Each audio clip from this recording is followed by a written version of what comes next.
Créer une commission pour organiser les élections, que ce soit fait aujourd'hui, demain, après-demain ou pas. Donc, elle a fait son bilan, elle est venue s'asseoir et c'est tout à fait normal. On ne peut pas lui demander de regarder la place. Donc c'est pourquoi je ne suis pas d'accord avec toi. Maintenant, il fallait désigner des gens qui puissent aller là-bas. Il y a une commission, mais qu'ils aillent là-bas.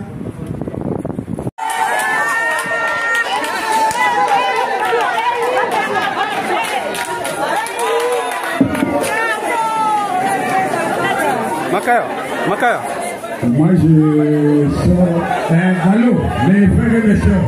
Moi je quitte la table avec 50 000 francs qui vont rentrer dans la caisse de la communauté. Ça est dans la main de la présidente. La présidente va donner ça à son trésorier ou bien sa trésorière. Makaya, ouais. Bandela. Mon frère au nommé.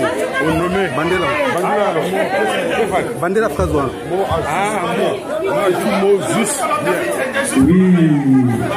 Moi, Makaya Francis, je prends ma responsabilité. J'ai dit que Regina est élue présidente de la communauté du Congo-Brazzaville. Aujourd'hui, nous sommes le 22 octobre 2022. Le mandat de Regina va finir, ça fait 5 ans, non? 5 ans, non, attends, c'est 3 ans. Donc 2022, j'ai fait 2025. Merci. C'est pas toi qui parler, mais se prononcer. Parce que pour être dans le bureau du Congo, de la communauté congolaise, il faut payer une caution. Donc c'est pas par nomination, c'est par élection. Donc ceux qui veulent participer dans le bureau, le président est réélu et reconduit, va donner une date pour l'assemblée générale. Batana va l'univers bureau, va assister. Et cette fois-ci, je pèse les mots. J'attire l'attention de tout le monde. Ça ne sera pas comme la fois dernière. On a fait un bon moto. Après, on n'a jamais vu cet argent, on n'a jamais vu. Il y a beaucoup de choses à parler, c'est pas maintenant. Mais.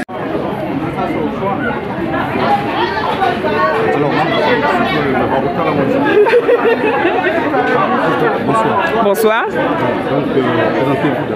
Je suis Regina Otuli, présidente réélue de la communauté des Congolais de Brazzaville au Mali. Alors, vous venez d'être réélue. Oui. Quel est d'abord votre état d'esprit ce soir? Mais la joie.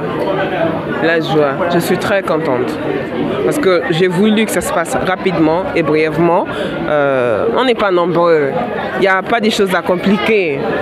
Donc la communauté a encore témoigné une fois de plus que nous sommes solidaires, qu'il y a la cohésion entre nous, il y a l'entente, que nous sommes une famille. Ce n'est pas la politique qui viendra nous diviser. On était nombreux là. Vraiment, je remercie la communauté. Alors, qu'est-ce que la communauté peut s'attendre durant votre nouveau mandat? La continuité des activités qu'on avait commencées, ces activités-là que nous allons continuer. Et je pense que nous sommes sur le droit chemin. Et votre appel à lancer à tous ceux qui n'ont pas pu être là ce soir? Ce que je demande, c'est que dans une famille, il y a toujours des disputes, de la mésentente, mais une famille ne se sépare pas. J'ouvre la porte de la maison et j'appelle tout Congolais qui se trouve en dehors de cette maison qui est la communauté de regagner immédiatement pour qu'ensemble nous puissions travailler et emmener la communauté encore plus loin. Parce que seul, c'est pas possible, mais ensemble, c'est possible. Merci beaucoup. Je vous en prie. Bonsoir. Bonsoir. Alors, présentez-vous. Je suis Béni Tomanito, membre de la communauté congolaise et actuel président des étudiants congolais résidant au Mali. Voilà, on vous a vu tout à l'heure sur la tribune, donc vous avez été appelé selon la tradition congolaise, c'est-à-dire étant le plus jeune. Alors, quelle est votre réaction? Oui, ma réaction est une réaction de plaisir. J'ai été content en fait de participer. J'ai été content de participer à cette commission électorale qui a siégé pour élire la nouvelle présidente de la communauté congolaise des résidents au Mali.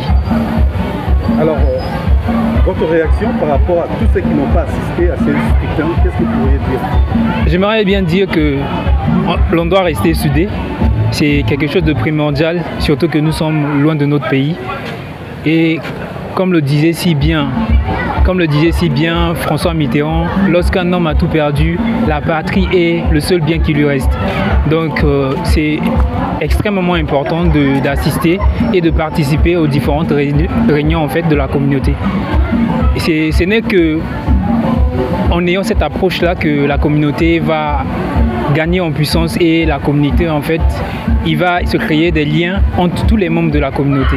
Donc je demande à ceux qui n'ont pas eu l'occasion de participer aujourd'hui à cette AG et à cette élection que dorénavant en fait de faire le maximum pour participer aux différentes réunions que la communauté va organiser. Ok, merci beaucoup. Je vous en prie.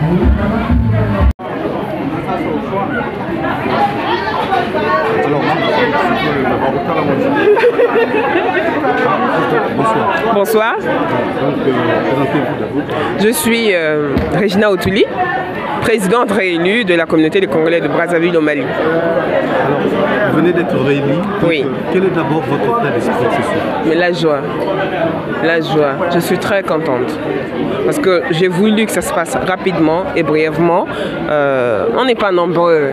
Il n'y a pas des choses à compliquer. Donc la communauté a encore témoigné une fois de plus que nous sommes solidaires, qu'il y a la cohésion entre nous, il y a l'entente, que nous sommes une famille. Ce n'est pas la politique qui viendra nous diviser. On était nombreux là. Vraiment, je remercie la communauté. Alors, qu'est-ce que la communauté peut s'attendre durant votre nouveau mandat? La continuité des activités qu'on avait commencées, ces activités-là que nous allons continuer.